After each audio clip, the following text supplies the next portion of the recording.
here. Couldn't get the door open. So I see. Next time, you might try putting them downstairs. Yeah, well, I'll try that next time. Where would you like me to put them? On the desk. Yes. What happened to your lunch? Oh, I forgot. I should have called you. I was watching a broadcast. You haven't eaten anything. Yes, I had something to eat. I had 2 candy bars and a bag of mixed nuts. If they ever took out those vending machines, you'd starve to death. Say, pardon me, but what, are you doing anything tonight? Not yet. Why? Well, my little theater group is having a dress rehearsal, and I thought you might like to watch it. Are you going to be in it? No, but I'm understudying all the parts. Well, let's hope your leading lady doesn't get sick. It's really a very good play, though. Written by Rogerson Hammerstein. Who? Rogerson P. Hammerstein. He's one of the students at the school. No, thanks, Mickey. If you were in it, I'd love to. But tonight's my night for washing my hair and doing my nails and stuff. Oh. Mike, I know it's none of my business, but how long have you belonged to this little theater group? About a year. And how much does it cost you? $60 a month. And have you ever been in a play? No. But Mr. Swift says he's saving me for just the right part. I see. Well, it's your money. Mr. Swift says I'm improving every month. Doing what? Painting scenery? Pulling curtains? Sweeping up? Well, that's show business. You've got to learn it from the ground up. I know, Mickey. But you've got a good job here. A chance for advancement. How many actors work steady? Mr. Swift says I'm very versatile. Well, I could do anything right now if I only had the opportunity. I could... Look at even this. Peter Abel, Private Eye. Bum-ba-dum, bum-ba-dum, bum-ba-dum, bum-ba-dum. Music down. The National Broadcasting Company presents another exciting adventure of the files of Peter Abel, Private Detective. Bum-ba-dum, bum-ba-dum, bum-ba-dum, bum. This is Peter Abel. In my business, trouble's a partner. When somebody's got it, they bring it to me. Like the other day, I was sitting in my office with my feet on the desk listening to the rain outside. There was a knock at my door. The door opens, closes. It was a man, not just any man. When I looked up at this one, I felt like a little kid looking up at the Empire State Building for the first time. I guessed him to be a good 7 feet tall, and he must have tipped the scales at around 300. The gun in his hand was big, too. Is your name Peter Abel? That's right. Now get up from the desk, Mr. Abel, and walk over to me. Okay, now, what's the idea of that gun? Just to make sure you don't give me no trouble. Give you any trouble? Do you mind if I have a cigarette? Give me that gun, or I'll break your arm off.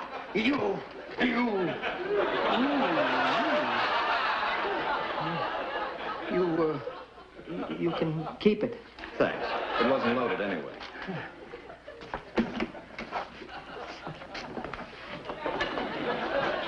I wonder if we could trade him off to another network. Oh, he's all right, Mr. Brown. He's just ambitious. So was Machine Gun Kelly. But he's really an awfully nice guy. He's just obsessed with becoming an actor. Why? I don't know. It's in his blood, I guess. His mother was in burlesque.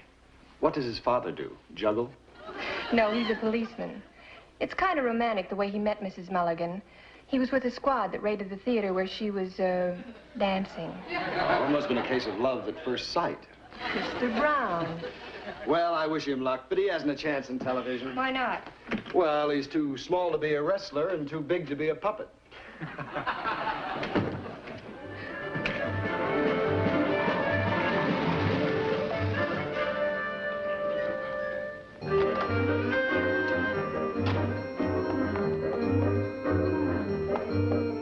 Hey, Mulligan!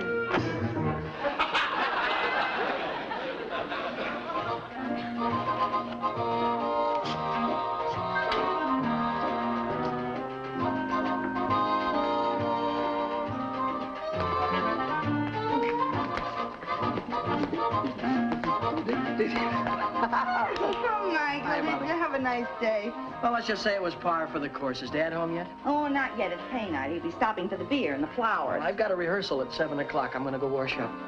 What's for chow? Leg of lamb. Oh, and don't splash water all over the bathroom. I cleaned house all day. I won't. Well, I'm home. I'm out here. There you are, darling. Thank you, dear. They're beautiful. Oh. Oh, here you are. Did you have a hard day? I had a terrible day. First thing that happens is a robbery in a delicatessen store over on Boyle Avenue. Charlie and me had indigestion all afternoon. Good thing it wasn't a saloon. You know, now, sometimes I wish I could get away from it all.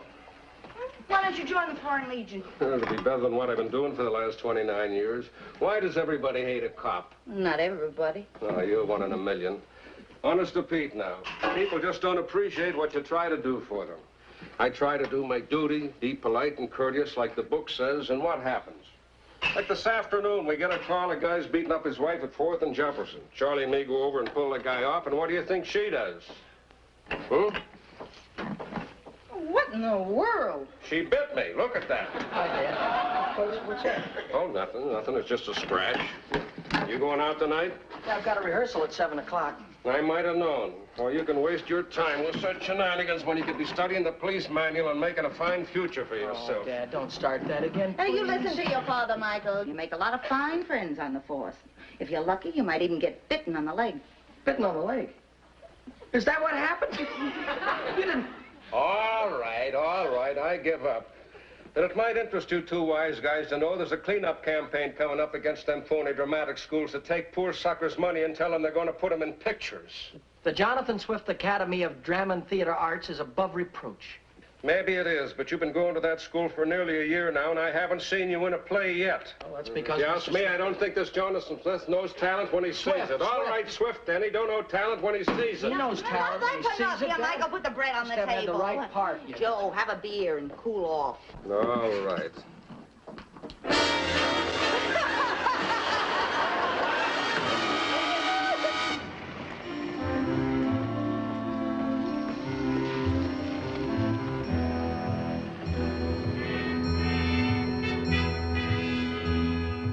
Now remember, darling, the exit is grandly. Then pause, glance over your shoulder at Robert. I'll be glancing back at a bare stage if David doesn't get here soon. It must be almost 8 o'clock. Harvest time! He doesn't answer his phone, Mr. Swift. I've let it ring a good 5 minutes. Oh, why does this have to happen to the... Where are you going? Get back to the wings! Yes, sir, I will. Oh! Look for your piggy yak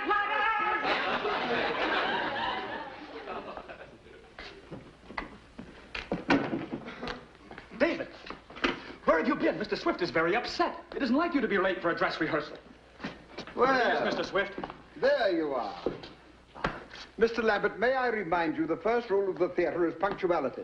In the future, tardiness will not be tolerated. Now, if you'll kindly consent to get into your costume, we'll proceed with the rehearsal. We'll start from the first act since the late Mr. Lambert does not make an entrance. Well? I can't go on. What did you say? I said I can't go on. Right, speak up, man, speak up. Remember, round, pear-shaped tone. How now, round cow? What do you mean you can't go on? It's my voice. Laryngitis. I can't talk.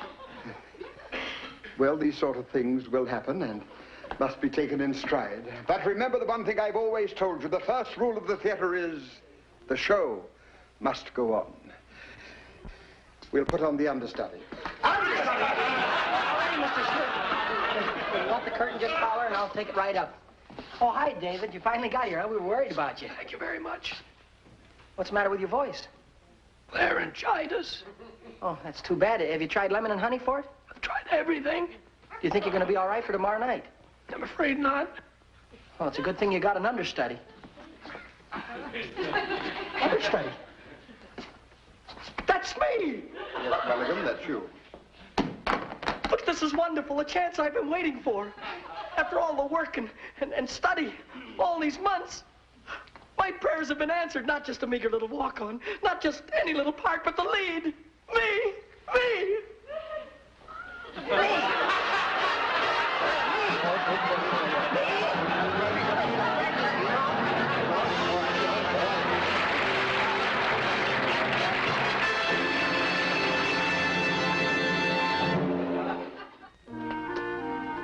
Julie, when I got your message, I flew like the, wind. Julie, when I got your message, Julie, when I... Michael, Yes, Mom. got the jitters? It'll be all right. But I don't know my lines, Mom. Of course you do. You know them backwards. That's the way they're coming out. The minute you step out on the stage, it'll all come back to you. I hope you're right. Now finish getting dressed. You don't want to be late. Mom, listen. Yes? Don't you think that... I mean, shouldn't I... Shouldn't you what? Well, I'm awful short, Mom, you know. Really? I hadn't noticed. Well, shouldn't a leading man be a little taller? What do you want to be? An actor or a center on a basketball team? Oh, Mom, you know what I mean. Sure. But that's a nice thing about show business. If the people like you, they like you, short or tall. Well, that's probably Pat. Now, hurry up. I will.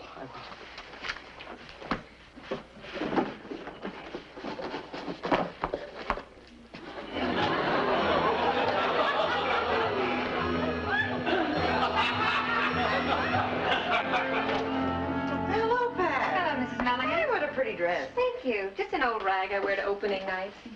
How's the leading man holding up? Well, he's a little nervous. You should have seen him at work today. Hi, Sarge. My, you almost look pretty. Now. Is this tie all right, or should I wear the red one with the gold stripe? For heaven's sakes, Joe, you look fine. Anybody would think you were going to be in the play instead of Michael. Well, I've got to look presentable. After all, he is my own son. Say it's late. Isn't he ready yet? Michael! I'll be right there, Mom. Now, look, Nell, you know about these things. Is he going to be all right? He'll do fine. After all, it's just a little theater, and they're all students. No, you don't know. Somebody's liable to be there that's important. I asked Mr. Brown, my boss. He'll be there. Now, you see, Nell? Mike? Yes.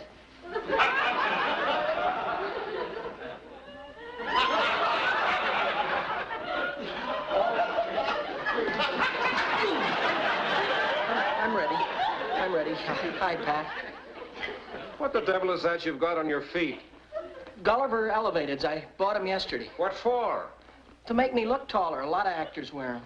Do you mean to say you're going to wear those things on the stage? You'll fall off them and break your neck. Now, Joe, he's all right. I think you look wonderful, Michael. And so do I. Do you really? We all do. Now, come on. I don't want to get a ticket for speed. Oh, wait a minute. I'm not going to fall down. There's lots of short actors.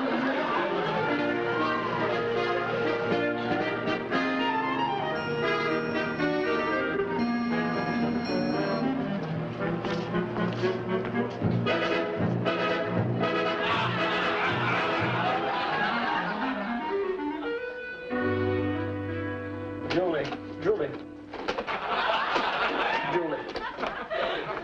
The curtain is in 10 minutes. I'll do my very best. Ow, now, brown Cow. cow. We just came in to wish you luck. Thank you. And Mulligan, remember, the Jonathan Swift Academy of Drama and Theatre Arts has a standard to maintain. The friends and families of all my students are in the audience. My reputation is at stake. I'll try real hard, sir.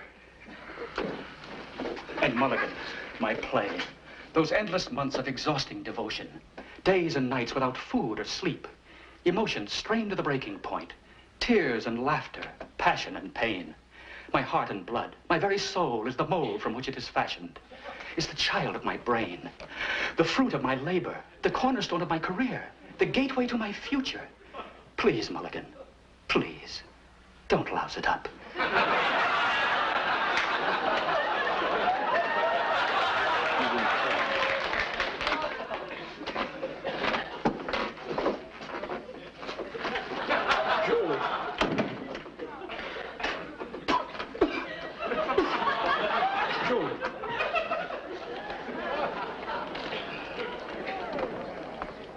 Joe, for heaven's sakes, relax. Take a letter, Miss Harding.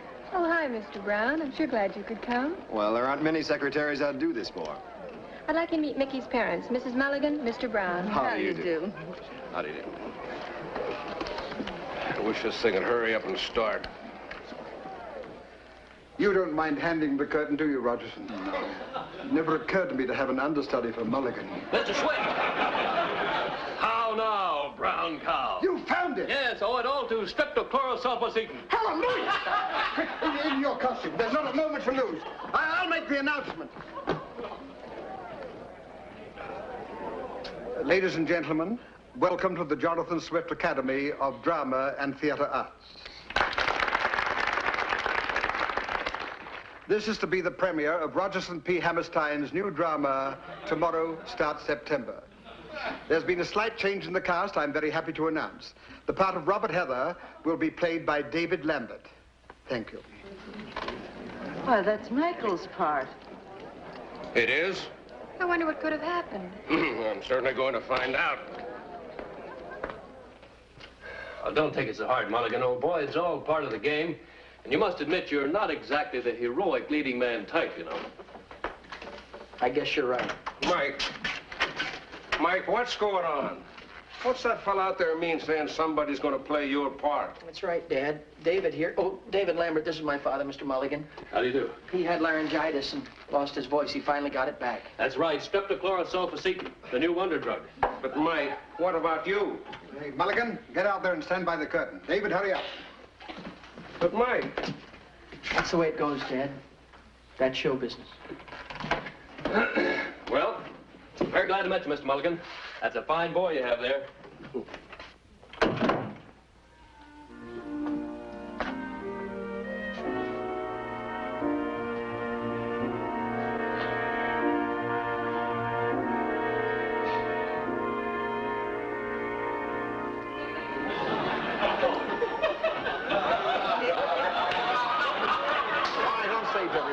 Ready with the curtain, Mulligan. Son, you forgot your medicine. Oh, thank you very much.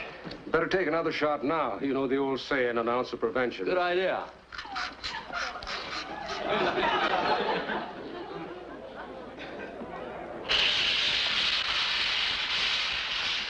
Julie. Yes, Father. Julie, I'm your father. The most important thing in my life is your happiness. I know. Far be it from me to advise what course you must take. Of a certainty, that must be your decision. But there is your mother to consider. I've made a mistake, and I'm sorry. There's Robert. It is your decision. But whatever you decide, you have my blessing. Father. I'll be in my study. But remember, Julie, tomorrow starts September. Come in. Robert.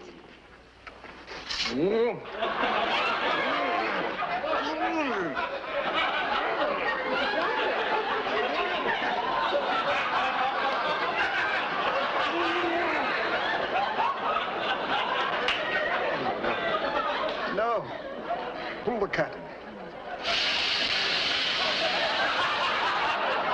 Get the rest of your costume. Well, what's happened? He's lost his voice again. Well, come on, get going.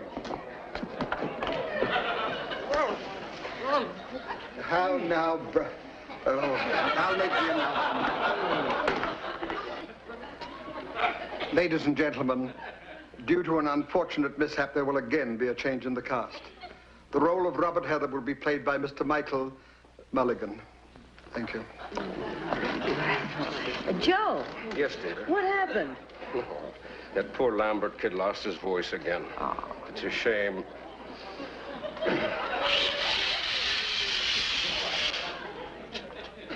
Julie.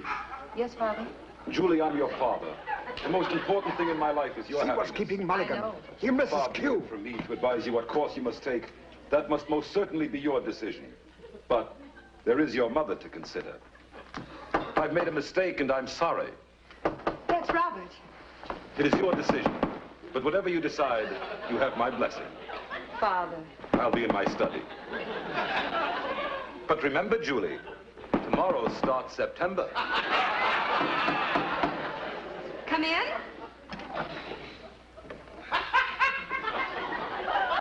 Robert. Joe!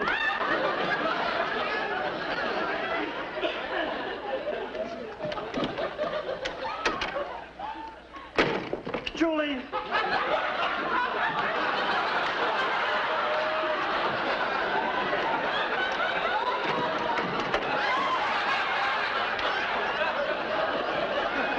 Julie!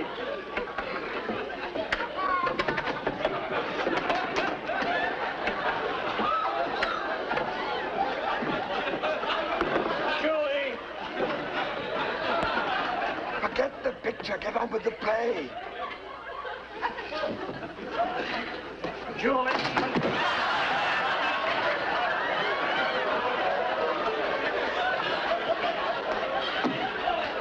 Julie.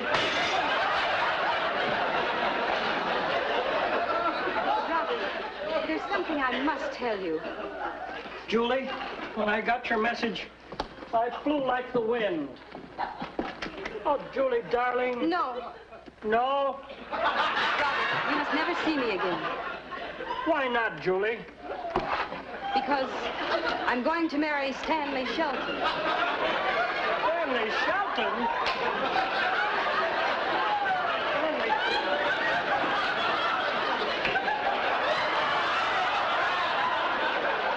Oh, you can't mean that, Julie. It must be some sort of a joke. Please, Robert, don't make it any harder for me than it already is. But I don't understand this. Robert, it doesn't make sense. Just leave it. But what of our love? And when September comes again, look back and remember. But I can't let you go. Please, Robert, please. It's been beautiful, but it must end. All right, then. I will go. But our love will remain. And when September returns again, and September, after September, I'll always remember. And we will be together due to circumstances.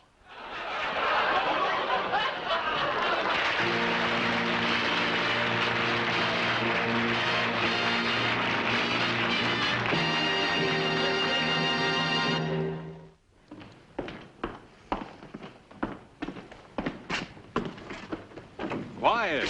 Micky Rooney's on the air.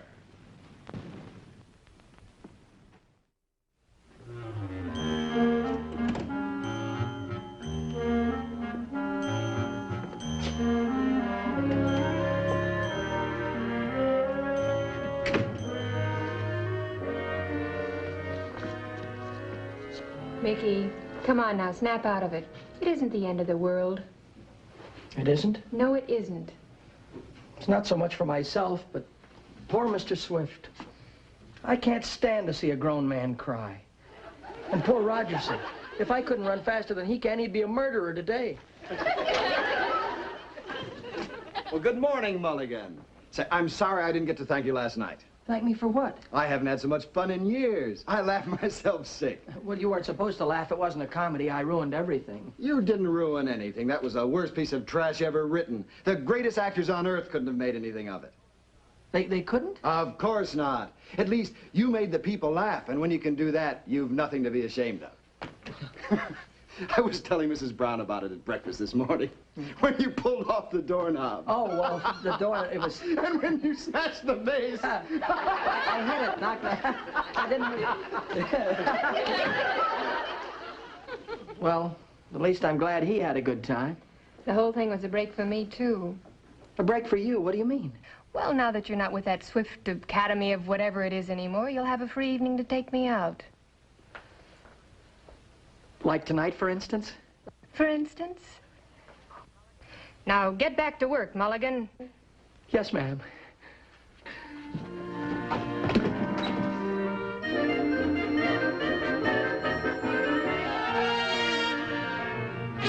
Micky Rooney will be back in just a moment. Oh, hi, folks. It's me again. And that was the good word from the folks who'll be bringing you our next Hey Mulligan show. We sincerely hope you like it. But most important of all, we want to thank you wonderful ladies and gentlemen out there for viewing our first Hey Mulligan show. And if you liked what you saw, please drop me a line and tell me about it. We'd greatly appreciate it. After all, you're the folks we're trying to please. So on behalf of the Mulligan family, here's hoping that you and your family will be with us the same time next week. We've got a wonderful show lined up for you, too. It's all about a young fellow who tried...